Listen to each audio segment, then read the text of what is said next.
Alors les enfants, je vais d'abord revenir sur l'addition et la soustraction des nombres décimaux. Alors quand on ajoute deux nombres décimaux, on doit bien respecter certaines consignes et notamment d'aligner les millièmes sous les millièmes, les centièmes sous les centièmes, les dixièmes sous les dixièmes, la virgule sous la virgule, etc. Donc ici, par exemple, on a 3 chiffres après la virgule et là on en a un seul. Donc on va commencer à mettre un chiffre par case, hein, donc le 7 des millièmes, le 4 des centièmes, le 3 des dixièmes, la virgule et le 2 des unités. Et ensuite, ici, on va mettre ce 4 qui correspond au dixième sous le 3, puisque ici, on a la colonne des dixièmes. Ensuite, la virgule sous la virgule, le 0 sous le 2 et le 6 ici. Ensuite, on fait le calcul. Simplement, hein. Si on veut, on peut rajouter des zéros pour remplir les cases, mais on n'est pas obligé. Donc 7 plus 0, bah 7. 4 et 0, 4. 3 et 4, 7. Là, on n'oublie pas de mettre sa virgule, le 2 et le 6.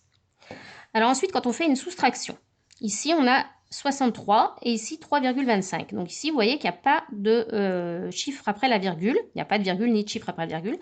Donc on va faire comme s'il en existait et on va en mettre autant que pour l'autre nombre. Donc on va mettre 63,00 pour qu'il y ait autant de chiffres après la virgule, moins, alors là ici on n'a que des unités, donc moins 3,25. Et là on fait notre soustraction normalement, hein, comme on a l'habitude. Là c'est pas possible, donc on écrit 5. Ensuite là non plus, 10 moins 3 ça fait 7. On n'oublie pas ici le plus 1. Et surtout on n'oublie pas de mettre la virgule ici. Ensuite là c'est toujours pas possible. 13 moins 4, ça fait 9. Et 6 moins 1, ça fait 5. Voilà. Donc ça, c'est un rappel. Hein, ne pas oublier, quand on fait des additions, des soustractions avec des nombres décimaux, toujours aligner millième, centième, etc. Voilà.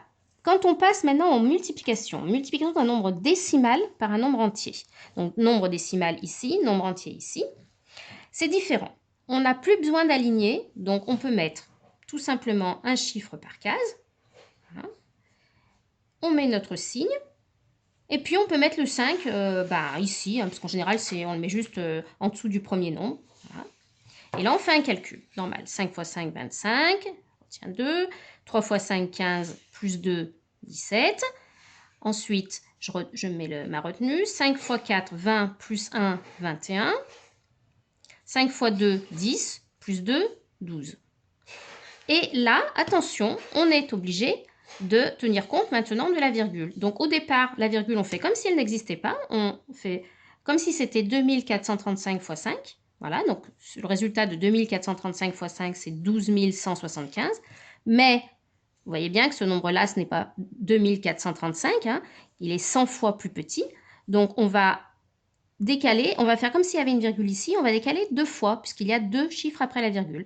Donc notre virgule est là, on décale 2 fois, 1 fois, 2 fois, et on met notre virgule ici. On va en refaire un autre. Donc 30,412 fois 12. Donc pareil, on écrit notre 12 ici, hein, on n'a pas besoin d'aligner, là, il n'y a pas d'importance.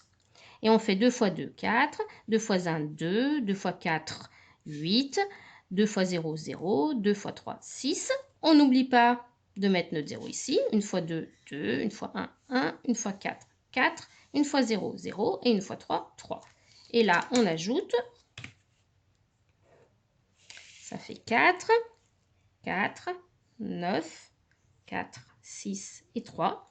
Et là, pareil, hein, au départ, on n'a pas tenu compte de la virgule. On a fait notre opération comme s'il n'y avait pas de virgule. Maintenant, il faut en tenir compte. Donc, on compte 1, 2, 3. Il y a 3 chiffres après la virgule. Donc, on va se mettre ici. On va faire 1, 2, 3 et on va mettre notre virgule.